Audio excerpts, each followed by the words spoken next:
é reverenciado com um nome, enquanto que na Umbanda, no Candomblé, é reverenciado com outro. Temos lá Iemanjá e Senhora dos Navegantes. Ao mesmo tempo, ao mesmo dia, saem às ruas, um oferece Iemanjá, outro oferece a Senhora dos Navegantes. São ídolos, ídolos. Estão recebendo a glória, a adoração. Mas ainda temos, além da maldição que a idolatria traz, também existe a desgraça. Deuteronômio capítulo 11, versículo 16 e 17. Guardai-vos, não suceda que o vosso coração se engane e vos desvieis e sirvais a outros deuses e vos prostreis perante eles. Que a ira do Senhor se acenda contra vós e feche ele os céus e não haja chuva e a terra não dê a sua messe e cedo sejais eliminados da boa terra que o Senhor vos dá. Veja aqui a desgraça aparecendo em consequência à idolatria. Esse texto de Deuteronômio é um pouco depois de quando Moisés repete os 10 mandamentos. No capítulo 5 ele repete, ele vai dando instruções. E eu acho interessante que ele diz, guardai-vos. Seria assim, preste atenção, para que não suceda que o vosso coração se engane. Olha aqui Moisés apontando a possibilidade do engano, o perigo do nosso coração ser enganado. E se o coração ficasse enganado, o que faria? E vos desvieis e sirvais a outros deuses. Logo, quando nós estamos na prática da idolatria, servindo ou cultuando a criaturas de Deus, ao invés de servir a Deus, nós estamos enganados e desviados de Deus. É assim que Deus enxerga. E Moisés aqui falando então, olha, cuidado, prestem atenção, para que isso não aconteça, porque vai vir a desgraça, a ira do Senhor vai se acender contra vocês, e o céu vai ser fechado, e a chuva vai deixar de cair.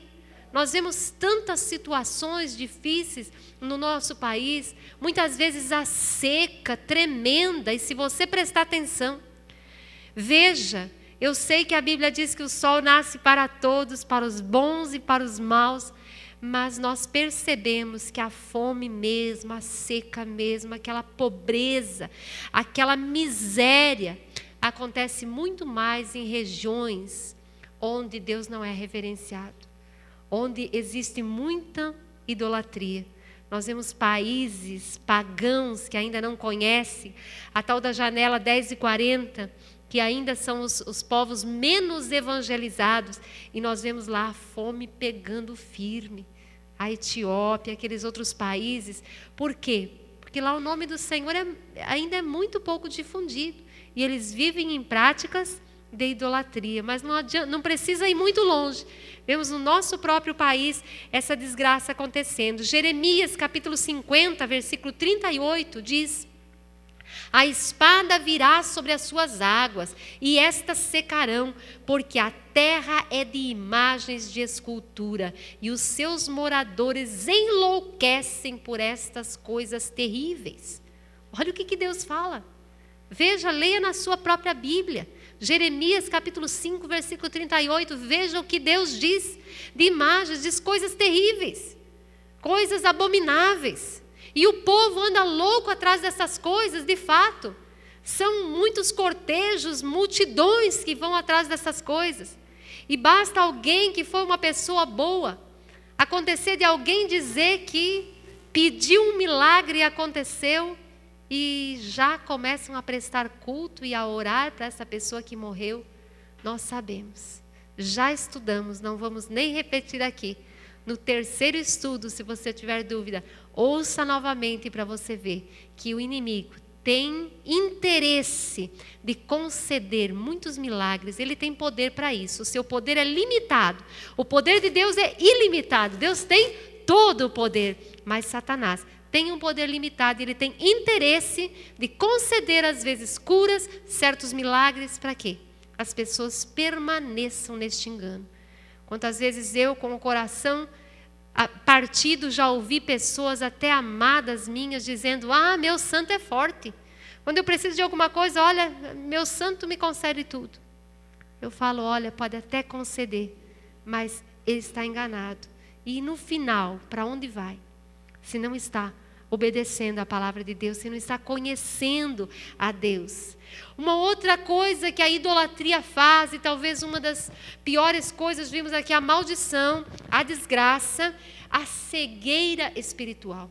As pessoas que estão na idolatria praticando se tornam cegos, não conseguem enxergar. Eu sei porque tantas vezes eu lia e não conseguia enxergar isso. Na época eu dava catequese e num lado do livrinho de catequese tinha lá os 10 mandamentos segundo a Bíblia, e no outro lado tinha os 10 mandamentos segundo a igreja. E eu li aquilo e não conseguia parar e dizer, mas como? Está diferente. É muito importante nós analisarmos, nós vimos nos 10 mandamentos, quando nós falamos, vou voltar lá antes de entrar nesse ponto, porque ficamos na parte do segundo mandamento, mas além do segundo mandamento ter sido tirado, não ter mais o mandamento das imagens, e todos sabem que é 10 mandamentos. Então como pode? Tirou um, ficava 9.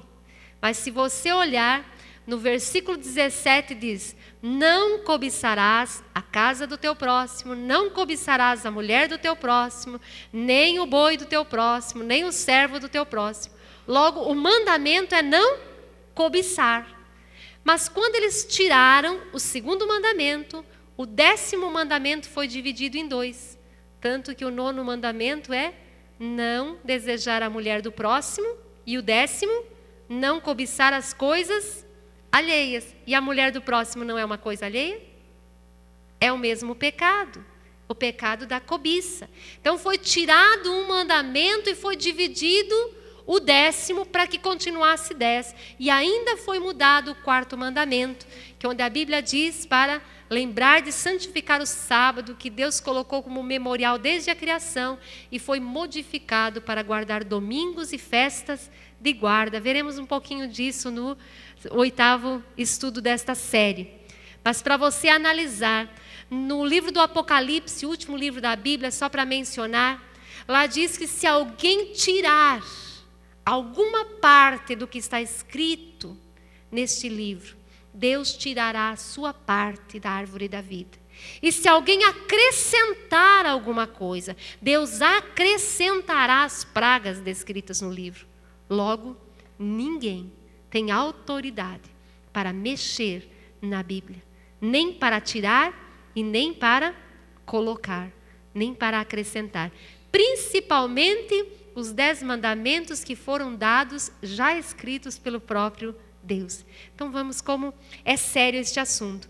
Salmo 135, versículos de 15 a 18, vai falar da cegueira espiritual. Os ídolos das nações são prata e ouro, obra das mãos dos homens. Têm boca e não falam, têm olhos e não veem, têm ouvidos e não ouvem, pois não há alento de vida em sua boca. Como eles se tornam os que os fazem e todos os que neles confiam. Veja aqui a consequência da idolatria. Diz que o ídolo tem boca, mas não fala. Tem olho, mas não vê. Não há respiração na sua boca. Ele não consegue se mover. Ele não consegue ajudar ninguém. E diz aqui, como eles, como o ídolo, se torna aquele que faz e aquele que nele confia. Cego. Tem olho, mas não vê. Tem ouvido, mas não ouve. Não consegue entender o que é que está acontecendo. Mas no capítulo 44 do livro de Isaías, nós vamos encontrar aqui Deus falando através do profeta. É um texto muito interessante. É como que fosse uma sátira. Ele está falando da loucura da idolatria. Está apelando para a pessoa ter bom senso quando ela pensa em fazer alguma coisa ou prestar culto a algo que não seja o próprio Deus. Aqui nós lemos que na Bíblia, nos dias da Bíblia, o ouro, a prata, os metais preciosos. Hoje tudo é muito caro, então a coisa mais comum é madeira, temos ferro, temos gesso, temos muitos outros materiais abundantes, né? Isaías 44, de 9 a 20. Todos os artífices de imagens de escultura são nada, e as suas coisas preferidas são de nenhum préstimo. Quer dizer, não valem nada. Eles mesmos são testemunhas de que elas nada veem, nem entendem, para que eles sejam confundidos. Veja, você tem que imaginar que o texto está imaginando o artífice, aquele que faz as imagens, e uma porção de imagens ali no seu balcão, que ele vai deixando pronto. Essas vão observando, entre aspas, a ele. Diz aqui, elas nada veem, nem entendem. Versículo 10. Quem formaria um Deus, ou fundiria uma imagem de escultura que é de nenhum préstimo? Eis que todos os seus seguidores ficariam confundidos, pois os mesmos artífices não passam de homens. Ajuntem-se todos e se apresentem, espantem-se e sejam a uma envergonhados. O ferreiro faz o machado, trabalha nas brasas, forma um ídolo a martelo e forja com a força do seu braço. Ele tem fome e a sua força falta, não bebe água e desfalece. O artífice em madeira estende o cordel e com o lápis esboça uma imagem. Alisa-a com a plaina, marca com o compasso e faz a semelhança e beleza de um homem que possa morar em uma casa. Um homem corta para si cedros, toma um cipreste ou um carvalho, fazendo escolha entre as árvores do bosque. Planta um pinheiro e a chuva o faz crescer. Tais árvores servem ao homem para queimar. Com parte de sua madeira se aquenta e coze o pão. E também faz um Deus e se prostra diante dele. Esculpe uma imagem e se ajoelha diante dela. Metade queima no fogo e com ela coze a carne para comer. Assa e farta-se. Também se esquenta e diz, já me aquento, contemplo a luz. Então do resto faz um Deus, uma imagem de escultura. Ajoelha-se diante dela, prostra-se e lhe dirige a sua oração, dizendo, livra-me porque tu és o meu Deus.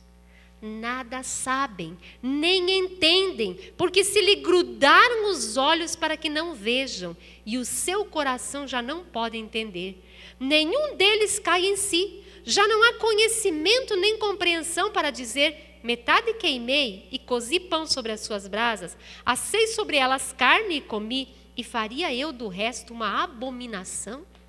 Ajoelhar-me-ia eu diante de um pedaço de árvore? Tal homem se alimenta ou se apacenta de cinza. O seu coração enganado o iludiu, de maneira que não pode livrar a sua alma, nem dizer, não é mentira aquilo em quem eu confio? Isso está na sua Bíblia. Isaías 44, versículo 9 a 20. Deus falando da loucura da idolatria. Hoje nós diríamos, amassa um pouco de gesso aqui. De uma parte, faz um enfeite para bolo de casamento. De outra parte, faz algo para pôr num ímã de geladeira. Outra parte, faz um patinho bonito para enfeitar a sua estante. E de outra parte, faz um ídolo. E quando aprontou, se ajoelha diante. E depois diz, tu és o meu Deus. E quando precisa de alguma coisa, pede para aquela imagem. A Bíblia diz, tal homem está enganado. Seu coração enganado o iludiu. Nós vemos aqui a idolatria trazendo uma cegueira espiritual. A pessoa não conseguindo perceber que é um engano isso que ela está confiando. Se a palavra está chegando até você, se antes você não sabia dessas coisas, agora você está tomando conhecimento, não endureça teu coração. Peça para Deus revelar a verdade, porque nada adianta ficarmos insistindo em algo que Deus pensa de maneira diferente, ainda que tenhamos aprendido uma vida inteira que assim era o certo.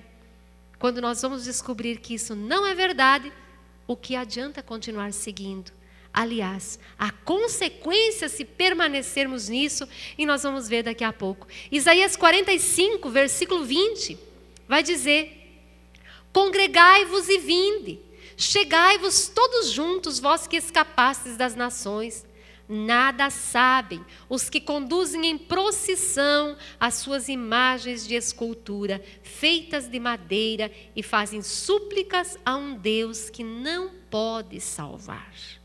Veja aqui, tem outra tradução que diz, carregam o lenho das suas imagens.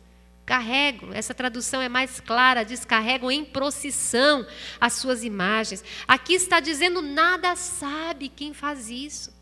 Em outras palavras, está enganado, está iludido. Milhares de pessoas seguindo aquelas procissões. Se você é uma dessas pessoas que sai em procissão, onde tem um andor e tem uma imagem, isso desagrada a Deus. Isso, ao invés de abençoar a tua vida, traz maldição. Isso, ao invés de fazer você se aproximar de Deus, te distancia de Deus. Renda o teu coração à palavra. Jesus falou claramente: ao Senhor teu Deus adorarás e só a Ele darás culto. Quando ele foi confrontado pelo próprio Satanás, quando Jesus foi tentado no deserto, o inimigo falou: olha, tudo isso eu te dou, se prostrado, você me adorar. E Jesus responde com toda a convicção e toda a força: ao Senhor teu Deus adorarás e só a Ele darás culto. Muitas pessoas dizem: não, eu adoro só a Deus, mas eu venero os outros. Adorar, venerar, prestar culto é tudo a mesma coisa. Você já recebeu uma capelinha na tua casa, colocou no lugar de destaque, acendeu uma vela, colocou uma flor lá? Isso é prestar culto. Eu já fiz isso, pensando que estava agradando a Deus. E pensando que Maria ia ficar feliz comigo. Eu não sabia que ela nem poderia saber de todas essas coisas e que ela jamais aprovaria isso.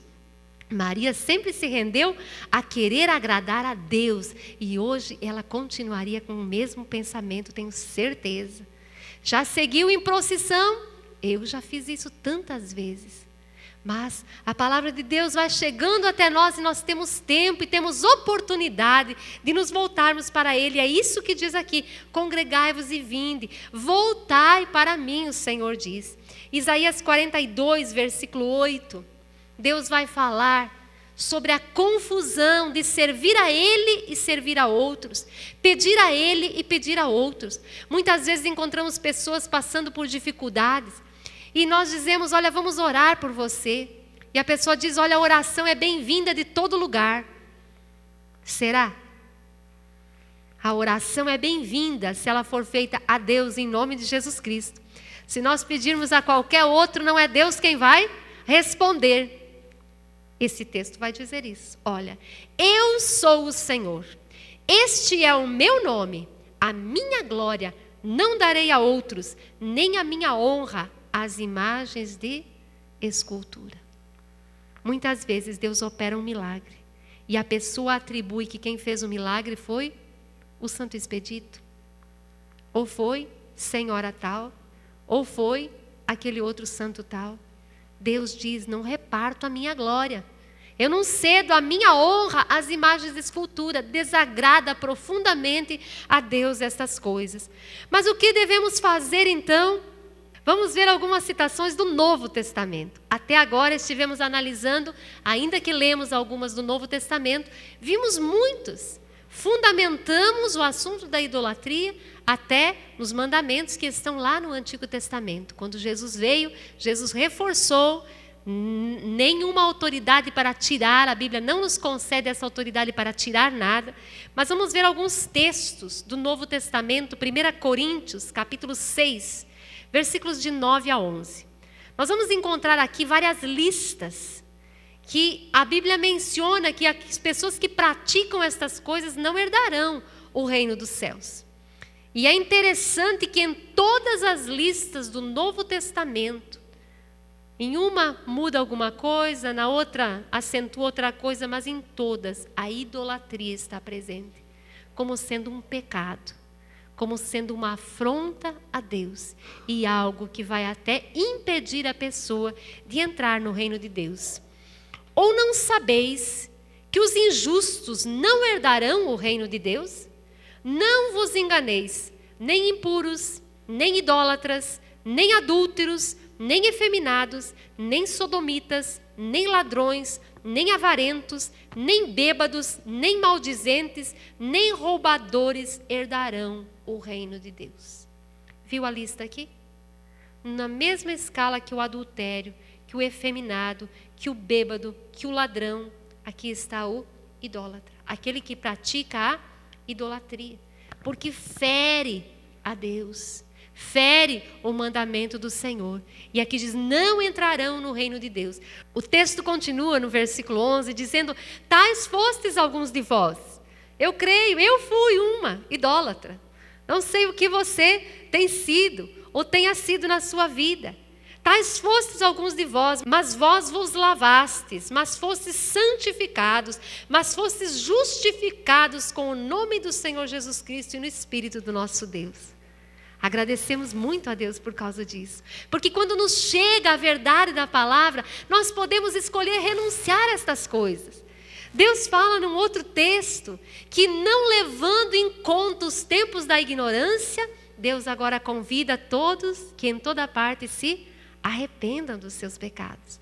E esse texto está relacionado a pensar que a divindade pode estar em objetos, né? Está em Atos dos Apóstolos, no capítulo 17, no versículo 30. Deus não levando em conta, mas agora quando conhecemos, chega ao nosso conhecimento a sua palavra, nós podemos nos arrepender, deixar isso para trás, sermos perdoados e voltarmos para Ele, buscando e adorando somente a Ele. Por isso dizemos a Deus toda a glória, a Jesus Cristo, seu Filho, toda a honra, todo louvor, ao Espírito Santo, Deus Pai, Deus Filho e Deus Espírito Santo. Esses podemos adorar sempre e sempre. Mas tem mais uma lista em Gálatas, capítulo 5, versículo 19 a 21, diz: ora, as obras da carne são conhecidas e são prostituição, impureza, lascívia, idolatria, feitiçarias, inimizades, porfias, ciúmes, iras, discórdias, dissensões, facções, invejas, bebedices, glutonarias e coisas semelhantes a esta, a respeito das quais eu vos declaro, como já outrora vos preveni, que não herdarão o reino de Deus os que tais coisas praticam. Vemos aí a listada a idolatria ao lado da feitiçaria, ao lado de tantas outras obras, a prostituição, as bebedices e todos os demais pecados que estão aqui, que aquele que vive nesta prática não há de herdar o reino dos céus. Apocalipse capítulo 22, versículo 15, temos mais uma lista e diz, fora, está dizendo do reino de Deus. Fora ficarão os cães, os feiticeiros, os impuros, os assassinos, os idólatras e todo aquele que ama e pratica a mentira. Vemos aqui, então, novamente o idólatra presente, a idolatria como sendo algo grave. Quando você estudar a Bíblia e conhecer o contexto bíblico, você vai ver que Deus sempre exerceu juízo quando o povo se afastava de Deus e dava lugar à idolatria, porque o inimigo começava a perseguir e eles caíam ou na miséria, ou no sofrimento, ou na escravidão. Mas quando o povo se voltava para Deus, eles eram abençoados, aumentavam o seu território, eram famílias felizes. Então vemos aqui nesse texto também dizendo aquele que ama e pratica a mentira. Se a palavra de Deus, que é a verdade, nos ensina a não fazer imagens, não nos prostrarmos diante dela, dar culto apenas a Deus. Se nós praticamos a idolatria, estamos amando e praticando a mentira, aquilo que contraria a palavra de Deus. Primeira carta de João, capítulo 5, versículo 21.